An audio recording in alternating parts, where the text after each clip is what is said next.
আসসালামু আলাইকুম। রাতের বেলা হঠাৎ করে মেয়ের আবদার যে সে চিকেন ফ্রাই খাবে। কি আর করা, রাত তখন 9:30। বাইরে বৃষ্টিও ছিল, অবশ্য একটু কম। তারপর মেয়েকে নিয়ে রিকশায় উঠে গেলাম। কিছু দূর যেতেই আসলে আমাদের বনমালা রোডটা, এটা আমাদের বাসার পাশ থেকে যাচ্ছিলাম দুজনে।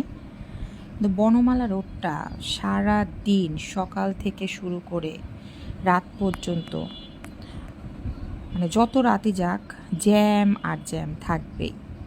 চারিদিকেই শুধু জ্যাম, খুবই প্রচণ্ড পরিমাণ ভয়াবহ জ্যাম। রাতে বেরোতেই ভয় করে, যে দেখেন জ্যামে আটকে আছি। মানে গাড়ি চলে তো থামি, থামি তো চলে। যাই হোক, এইভাবেই বসেছিলাম। তারপরে যাচ্ছি,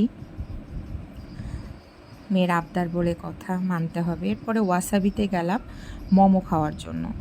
আমি ভাবলাম যে মোমোটা অর্ডার করি, তারপরে মেয়েকে চিকেন ফ্রাইটা সিপি থেকে খাবে। ও আবার সিপির চিকেন ফ্রাইটা অনেক পছন্দ করে।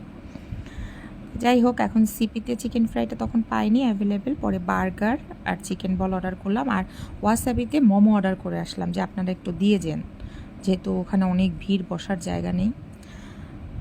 ভালোই লাগলো, আজকে সন্ধ্যাটা ভালোই কাটলো। আসসালামু আলাইকুম, ধন্যবাদ।